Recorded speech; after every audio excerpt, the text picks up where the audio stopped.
Virginia sits at the top of the South and the bottom of the North. So for a long time, the city didn't have its own identity. We've heard stories from Baltimore, Atlanta, DC, and the list goes on. Most of our city's history is lost in graveyards or locked away in a prison. So I don't tell you these stories to glorify the street life. I want the youth of the day to understand who their fathers were, their mothers' fathers were. And we today are descendants of those stories. So if you're a Richmond native, this is what you come from. Because there's a time in history where the streets was the only way out for us, to us, especially when something has kept you fed, protected, warm, and alive. Because we all have an instinct to survive. And during these times, everything was about survival. Richmond at War, 1990. Disgusting. We ain't even squashing that shit for nothing. Behind the scenes on the cop to please my cousin. Sign these niggas, I'm taking they butt. Hit the block of the Raiders, you know we gon' rush. Previously on the War on Blackwell. A 20-year-old man by the name of Herbert Cunningham was on 101 East 12th Street in the Blackwell area when Rakie Cloyd allegedly paid him a visit. No word of an altercation going bad. There were only gunshots, a heavy amount of gunshots leaving the chamber of a Uzi machine gun, which Rakie would use to gun Herbert Cunningham down behind one of Blackwell's housing projects. Now, following the murder of Herbert Cunningham, this would be considered Rakie's second body, with 23-year-old Calvin Dale Mills being his first at only 14 years old back in 1984. Now, it was said that Herbert Johnson, Eugene's younger brother, was also present during the hit on Herbert Cunningham. And because them both would keep quiet, plus the lack of witnesses willing to testify, this made sure the two would walk. We're currently in the beautiful spring month of April of '87, and we're back on the south side of town. But aside from the weather, nowhere in the city was sweet. There were specific parts of Chesterfield, Henrico, and West End that were considered safe zones. But with all the street guys making money right now, it was common to hear about a once-in-a-while murder inside of a nice neighborhood. Organizations like the Dog Pound, people like Daryl D.C. Carpenter operated in small sections of the West End. A side of town that saw little to no action was making these guys thousands of dollars. And there were several big-time players who would try separating themselves, or more importantly, their families. So as they tuck their kids in on one side of town, they go do their dirt on the other. County police started investigating the largest mass murder in the history of Chesterfield County. 6 members of a local motorcycle club, the Invaders, were found dead at 3121 Walmsley Boulevard, a residence that the group often used as their clubhouse. This case was the subject of one of the most intensive investigations conducted by county police, who were later joined by state police investigators in a mutual effort. Although a number of theories emerged from the case, police believe that the victims were killed in a planned execution. Illegal drug activity appears to be a primary motive in the slayings. As we move on to the inner workings of the Johnson and Brown gang, the Browns family would be as large or even larger than the Johnsons. The mother of them all, named Betty Lou Brown, would embody a mother's true love for her children, when her kids in later years would all be hemmed up on charges. But black mothers nationwide have fought that hard truth for decades, and the same could be said for the mother of Richard Tipton. Screaming the government has railroaded her son, Richard Tipton. In the early 90s, her son was accused of being a part of a small group of street serial killers that briefly terrorized the Southside community. But yet, nothing anyone said could prove these mothers otherwise. But Rakie's mother, who in the beginning of the year told the judge he was not only using cocaine, but selling it as well, toting a pistol around and hanging with the older guys from the streets. Now you can consider her actions coming from her own place of love. The thinking that as long as Rakie was off the streets, he was safe and out of trouble, no matter how it had to happen. By the month of May, the body of Robin McGee was found slumped over a steering wheel of his car. Officers who noticed multiple wounds assumed it was bullets from the same weapon Rakie had used during this second hit, just 3 months before. But that would be all the information they had. Pure speculation and word of mouth from the confidential informants on the payroll who still roam the streets. And if the rumors were true, that would make Robin McGee Rakie's third body. But as those whispers made their way throughout the streets, it put Rakie under a microscope, because it was his name alone they spoke up when Detective Woody came a-knocking. Now, among the different individuals involved with them, some held positions in the background without going into the field. People like Ronald Brown, aka Muggsy or Mug, the sister to the Brown brothers, but also Eugene's girl. Her role in the gang was that of a secretary. Now we hear the label of secretary and automatically think of the middle-aged white woman fetching coffee for her boss at the office. But from a street perspective, Ronald's role allegedly involved maintaining records, like who owed what, how much went in and how much was going out, the amount made this week versus the past, and etc. We can't be too sure on how structured this organization was, because it said that authorities painted a different picture from the actual reality, like having all the brothers' names from the Browns to the Johnsons associated with being drug lords or lieutenants. But further down the line during a trial, one of the Brown brothers would say, verbatim, "And I ain't no lieutenant for Eugene Johnson. I never really trusted Eugene." Now perhaps this was just a way of distancing himself from the crimes he was accused of committing, with detectives claiming that this was a well thought out plan to rule over Blackwell, not knowing that these were the circumstances of a group of individuals who just so happened to grow up in the same area. So if there was some sort of grand scheme to things, Eugene kept those thoughts to himself. Either way, structured or non-structured, it would be over 10 years from the time that they were established before authorities could figure it out. In July of '87, a woman from South Richmond reported to the cops that on 2 occasions, Rakie had assaulted her. She intended on taking Rakie to court, but without a clear explanation, she later refused to sign the petitions that would have got him there. Miss Cook, who's been Rakie's probation counselor since December of '86, after calling Rakie's mother, Miss Taylor, she told Miss Cook that he wasn't staying at the house regularly, and she then asked that if she could find her son to bring him to court by the following day. That next morning, Miss Taylor and Rakie appeared in court, and Judge Ruby put Rakie in the city's detention home pending a hearing 15 days later. But this wasn't for the alleged assault claims from that unknown woman. Judge Ruby put Rakie on probation for the assault on his mother that happened months ago, and the rules of his probation were standard, but he added some more. Rakie was not to have a gun in his possession. He was not to ride in the automobile with anybody but his mother. He was to sleep at his mother's house. He was not to use drugs unless it was prescribed by a physician. Shortly after the court date, Ms. Cook began gathering information for a social history on Rakie. Once she was finished, Rakie's case would be transferred to another probation counselor. Ms. Cook's assessment of their family's dynamic would say that Rakie's mother had lost any and all control of her son. Quoting a statement from his mother, Rakie doesn't take to others well, at all. However, Ms. Cook's perspective was different. Rakie was only going to improve when he himself felt that time was right. By this time, Rakie's mother had officially moved to the south side, on the 3400 block of Maury Street. These apartments were then named Holly Springs, whereas today they're known as Park View, originally built in the year 1947. So while Rakie's family settled in this unique horseshoe-shaped apartments in 1987, the area was now riddled with the drug trade. They only had a 2-bedroom, so when Rakie did stay at home, he had to sleep in the same room with the 2 of his siblings. He'd father a child with his teenage girlfriend at the time, later on naming his daughter Rakisha, and my apologies if I pronounced her name wrong, with him spending most nights at her home or with his friends, specifically the Johnson and Brown families. And Barbara would say she didn't like him staying out all night, having a strong belief that Rakie was still dealing drugs on the streets and that most of his friends had some involvement in what he was doing. Miss Cook would suggest that Rakie behave and return back to school, stay away from his friends, and that him and his mother try their hands at family counseling yet again. But those was words that all but floated through one ear and out the other. Neither did Barbara or Rakie adhere to that advice. Through the rest of the year, it was one hit after another. It was no room for weakness, leeway, or second chances. One and you're done. On August 14th of 1987, police found the body of George Ernest Johnson, who had been shot 3 times in the back of the head. His body lay on East 10th Street in the bottom of Blackwell, and it wasn't long before police associated Rakie's name with this man's death as well, allegedly making George Ernest Johnson Rakie's 4th body. But this one wouldn't be as cut and dry as the last, because the people who knew George, who loved George, who ran with George, they refused to take this laying down. So in the days to come, Rakie's mother would receive calls to the house from various individuals threatening the life of her son. When they see him, if they see him, how bad they would hurt him when the time came. More days would pass, and on August 20th, the court began receiving alarming calls from Rakie's mother.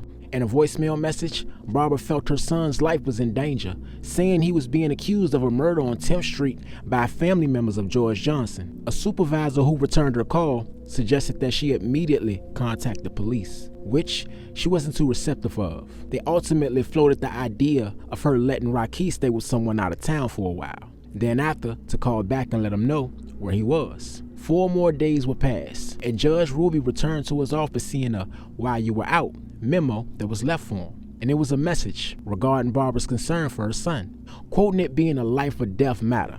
And Ruby, he tried reaching Barbara but couldn't at the moment. So he then reported it to the police department that a child was in danger. Now Ruby and a probation supervisor, they called detectives, but those same detectives, they would ask to talk to Rakie in regards to the 2 previous murders. So disregarding their previous advice to leave town, they asked that Barbara and her son be told to come to court in the morning. Later in the day, Barbara called and again expressed some real fear for her son, further saying that there was a contract out to kill Rakie. She would end up being questioned about the East 10th Street murder, and she would say that Rakie himself told her, and I quote, "I saw the murder, but I didn't do it." The next morning, Miss Cook asked Rakie about the contract on his life, and as always, the young boy a few words would say it was nothing to be concerned about. He then refused to give any information on the situation, no matter how much his mother, probation counselors, Judge Ruby, or even detectives tried prying it out of him. So in the effort to protect Rakie once again, Ms. Cook filed a petition stating that Rakie violated his probation. Ruby held a hearing later that day, and he figured that this was all by fate, and he would then place Rakie in the detention home again for at least 30 days. Going into the following month, on September 4th, Ms. Cook went to the detention home to visit Rakie for the last time. During their conversation, she'd find out that the woman who 4 years ago had left him in the courthouse alone was now visiting him every single week without fail. And 3 days later, Rakie would turn 17 years old. But unbeknownst to anyone, that this would be Rakie Cloyd's last birthday alive. Now, sometime after Rakie's birthday, the alleged leader of the Johnson and Brown gang, Eugene Johnson, would be paroled after serving 3 years of a 12-year sentence in prison. The parole board transferred supervision of Eugene to the Maryland Department of Corrections through an interstate agreement that allows other states to supervise parolees. This 50-year-old agreement grew from the days when a parolee was told to get out of town by sundown, which refers to a sentence where a defendant is banished from the state, similar to the racist context toward black folks. But these days, it enables the parolee board to release an inmate without allowing him to return to his old friends. But all while Eugene was supposedly staying in Maryland, he spent much of his time in Gloucester County, New Jersey, then later returning to Richmond. While in Maryland and New Jersey, Eugene allegedly used cocaine on a regular, according to his own words in a penitentiary interview in later years, calling himself a junkie and not a kingpin. But based on the fact of him pleading his innocence, that information could be false. Just another way to sway the listeners. He doesn't specify if this were a thing that he just did out of town or was a regular occurrence, but he would say it happened on several occasions.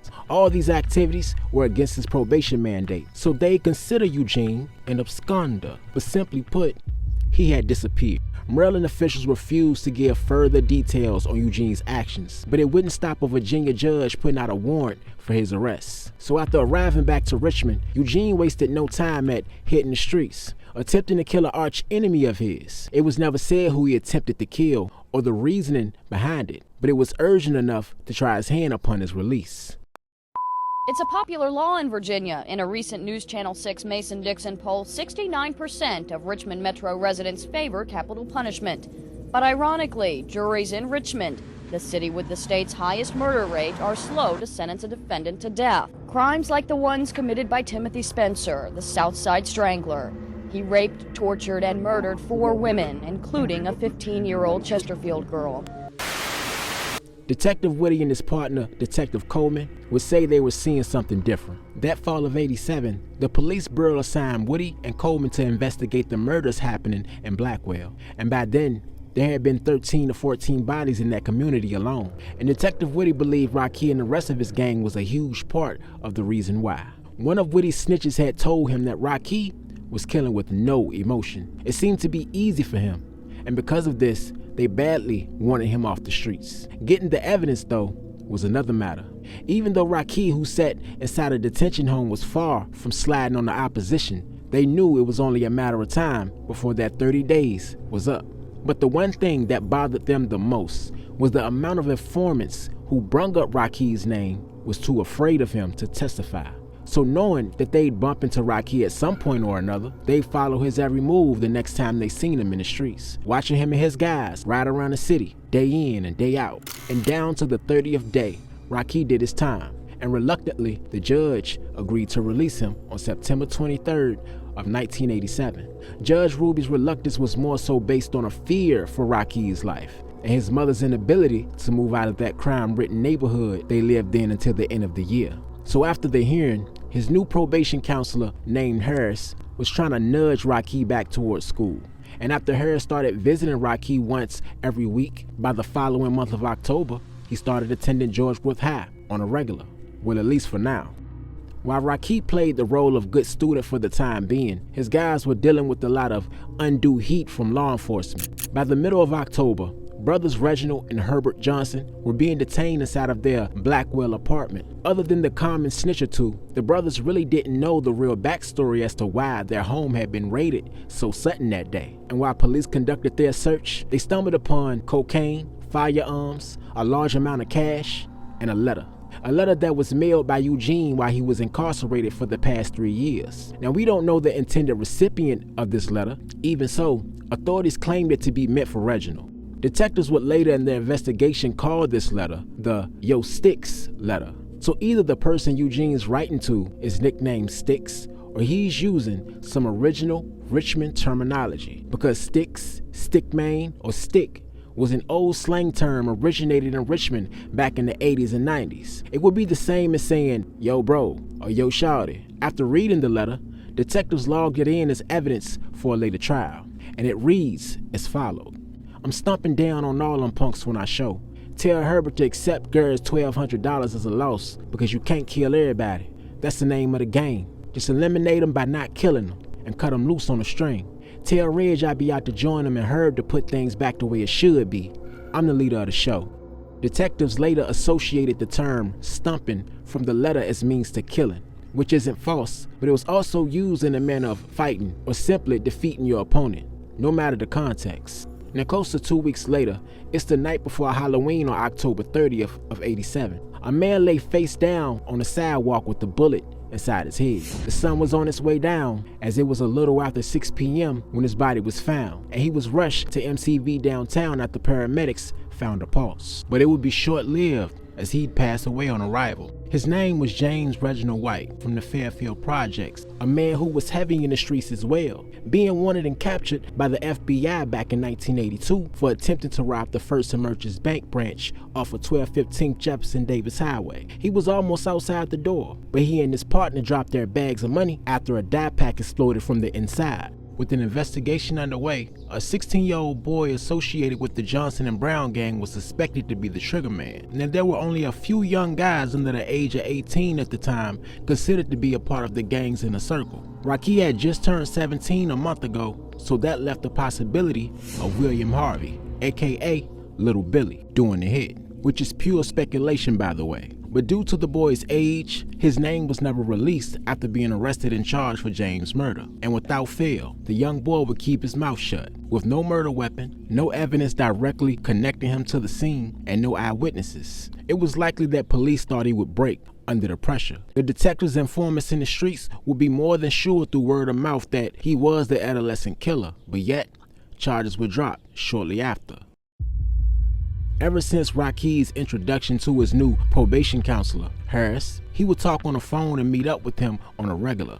But as the month of November rolls around, his mother Barbara will report a few curfew violations, saying she ended up taking a job working the night shift, so she was having a hard time supervising her son's whereabouts. Even so, Rakie was at least trying to attend school every day, but there were a few city officials who had growing concerns about Rakie going back to school. And it proved to be for good reason, because when he did return, he started threatening his classmates again, and was already involved in a fight.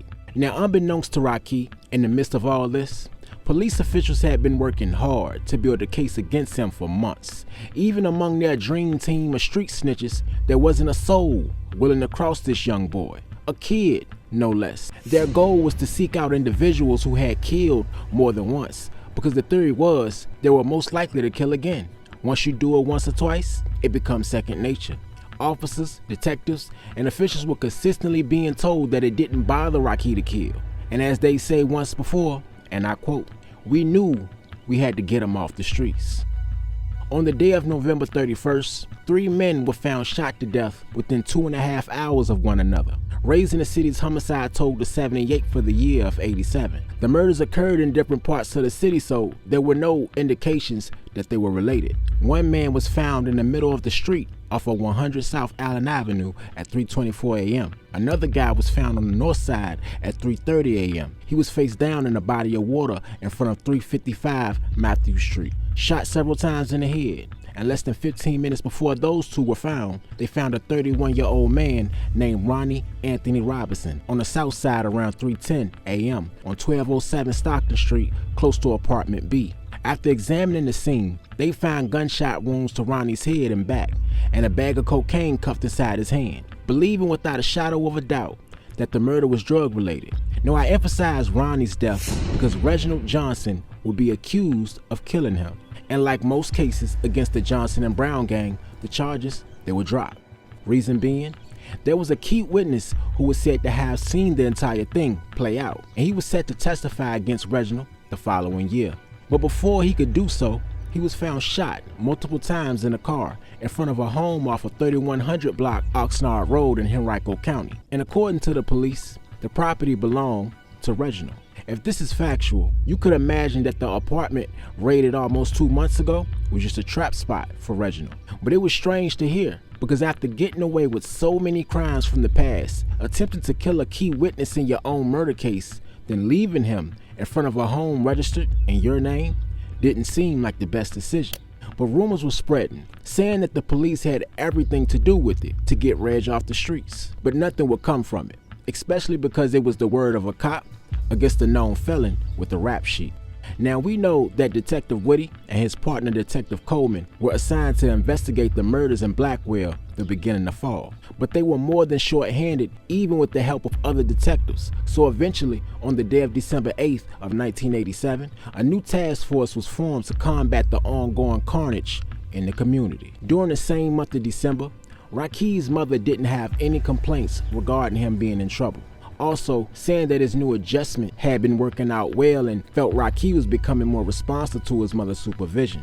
But Rakie was playing a role for the courts and his mother as he still frequented the streets with his guys. Detective Whitty would continue to spend a lot of time following Rakie and his friends around, and Rakie would even threaten Whitty and his partner on several occasions. So as the days passed into a new year, the year of 1988, there were nothing but good reports about Rakie.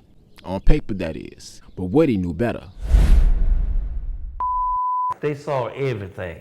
They put it in the papers. A lot of people didn't like it, said, "Oh, you're trying to make our people look bad." No, I'm trying to wake you all up and see that when people live in an environment packed in Richmond City Jail the way that they are packed in there, regardless of their crime, they become worse. They do not get better. I agree, and that's one of the... On February 17, 1988, those charges that Reginald Johnson ducked back in November would come back to bite him in a real way. Reginald was out on Southside on 10th and Decatur Street when officers would pull up and put him in cuffs. At 23 years old, he would be held without bond inside the city jail. The following day, he was officially indicted, being charged of murder and felonious use of a firearm in the death of Ronnie Anthony Robinson. And he was to appear in Richmond Circuit Court the next morning on the 19th, where a trial would be set.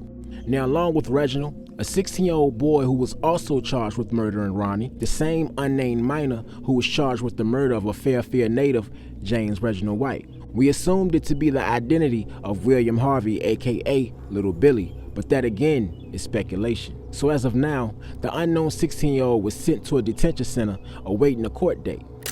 We previously learned about the special task force aiming to investigate all the drug-related homicides in Blackwell, and that same task force was responsible for Reginald's arrest. But Blackwell itself, they were fed up with crime in the neighborhood, The Richmond Police Department would say the community's unwillingness to cooperate slowed down their efforts, saying that they were unwelcome and not trusted. In a week's span, in Blackwell alone, one man fired on a detective during the chase, charging him with attempted capital murder of a police officer. Days later, a police car was damaged during a chase of a stolen car on Stockton Street. Then that Tuesday evening, a man shot and wounded a detective trying to arrest him on theft charges stemming from a motel robbery. And he was also charged with attempted capital murder of a police officer. This entire Blackwell community is bordered by Commerce Street to the north, Jefferson Davis Highway to the south, Hall Street to the west, and Dinwiddie Avenue to the east.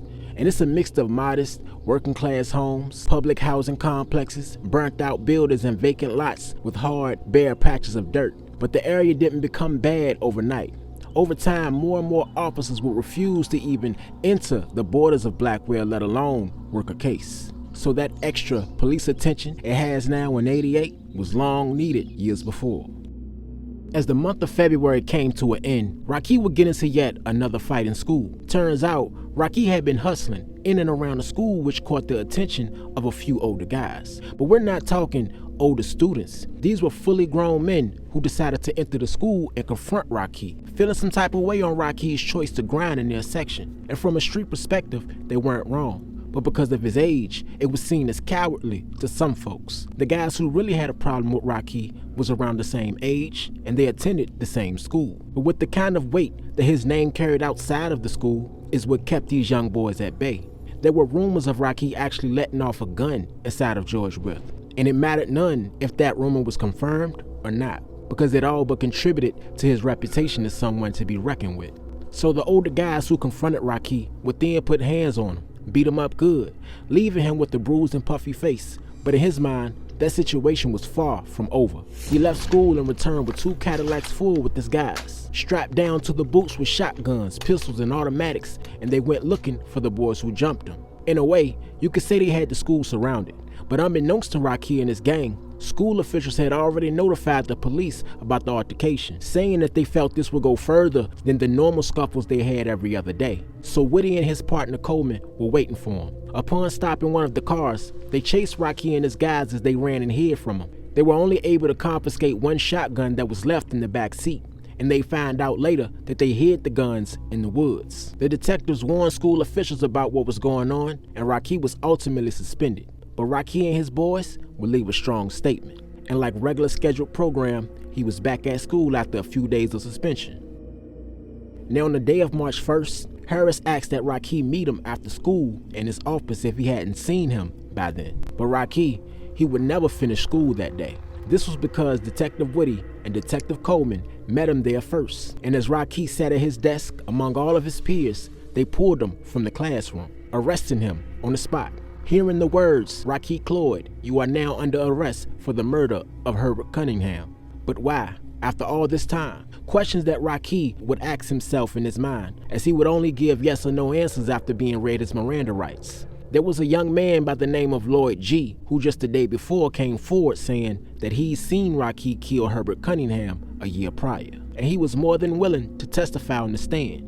After his arrest, he was sent to the detention home again with the bond set at $60,000. Harris and his mother began visiting him regularly, but no matter who came by, Rakie maintained his innocence. And to look at Rakie, you wouldn't have thought that he was a bad guy at all. He most likely weighed about 130 to 140 pounds, soaking wet, standing at around 5'6", a nice clean-cut kid. But he was hard. He knew what to say, when to say it, and he knew the laws and what he could get away with.